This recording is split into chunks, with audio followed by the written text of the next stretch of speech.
One of the big stories nationally tonight, the Home Office saying it hopes the radical Muslim preacher Abu Hamza can be extradited to the United States within weeks to face terrorism charges. 4 other terror suspects who will be extradited as well. We'll get their details in just a moment. A European court rejecting Abu Hamza's request for a final appeal. So let's get a word with the former Shadow Homeland Security Minister, Patrick Mercer. Patrick, good evening. Hello, Paul. How significant is this court ruling? It's been a while, hasn't it? It's been a huge while. I mean, this is more than 8 years I've been working on this particular case. Clearly, not just me, but plenty of other people as well. During that time, of course, Mr. Hamza has absorbed British taxpayers' money to the tune of several £million. And I have to say, given us a right old runaround and made us look damn silly in the eyes of the world. This is good news, but it's not a moment too soon. Some people will be saying, well, how much does it cost? All this legal procedure to get him out of this country, and why can we not just extradite someone of that ilk a lot sooner? I have to say, I'm afraid I rather agree with that. Now, clearly, this, whilst I would be the last person to suggest that someone is not innocent until proved guilty, clearly that is the case. But the point is that these individuals must go to trial. Now, whether they're tried in this country or tried abroad, my own view is they should be tried in the country where their offences are alleged to have happened. But if they are tried, then justice is much more likely to be done quickly. If they're kept hanging around, that is unjust. It's extremely expensive. And I have to say, it's about the only thing that my constituents completely agree upon when I talk to them is get rid of these people, no matter how long and how involved and how expensive peregrinations and wranglings from the lawyers take. We don't want in this country. What's interesting as well now, I mean, the BBC has apologised for revealing details of a private conversation between its security correspondent Frank Gardner and the Queen, in which Her Majesty expressed concern about the case. I mean, is it right that Her Majesty's got caught up in all of this? I think that's for Frank Gardner to answer, to be perfectly frank. This is a very delicate relationship with Her Majesty. Her personal views, for all sorts of good reasons, are seldom made known. Now, the fact remains that I strongly suspect that Her Majesty understands the pulse of this country, the mood of this country, better than most of us.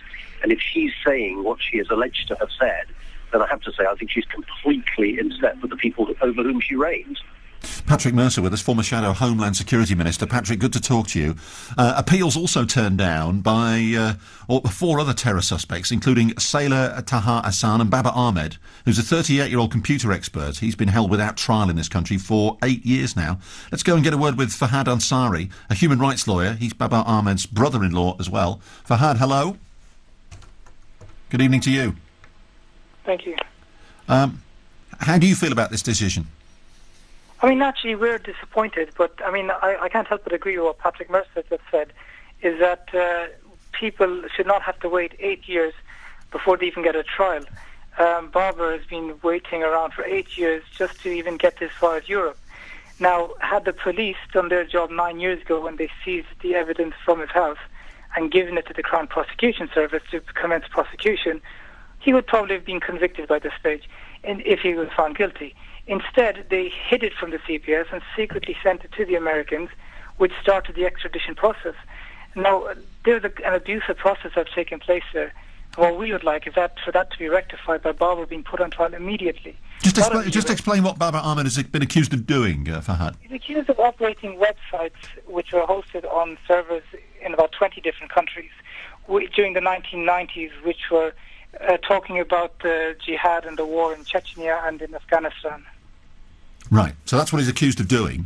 Yes. Do you feel that, I mean, obviously he's been detained without trial or without, for 8 years in this country. Now he's going to be extradited to America. Do you think he should have stood trial in this country then?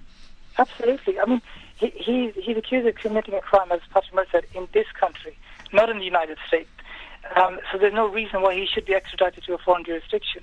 We have got the greatest anti-terror laws in the whole of Europe, in Britain. And you're telling me that there's nothing that you can charge him with in this country? We have people being prosecuted for posting stuff on Facebook. And you're telling me a man who ran a website can't be prosecuted. The only reason that I can say that they would want to extradite him now is all political rather than legal. Because the police officers were caught with their pants down when they sent all that evidence to the Americans without the CPS having seen it. Something the CPS only admitted late last year. Isn't it? I mean, what he's been accused of, isn't it a worldwide issue? I know it may have been, done initially in this country, but it's a worldwide issue. What he's being accused of, isn't it? Well, it's running a website which is talking about stuff in Chechnya and Afghanistan.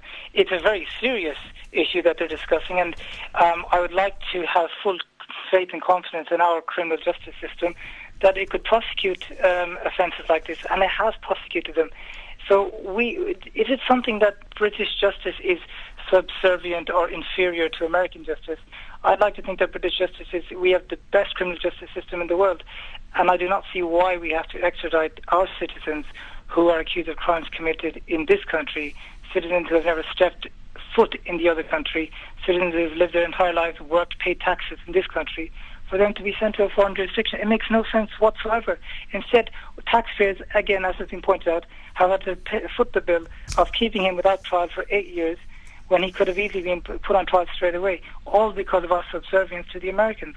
Fahad Ansari, who's a human rights lawyer, he's Babar Ahmed's brother-in-law. Fahad, thanks for joining us. Patrick Mercer, we were talking to as well before that, former Shadow Homeland Security Minister.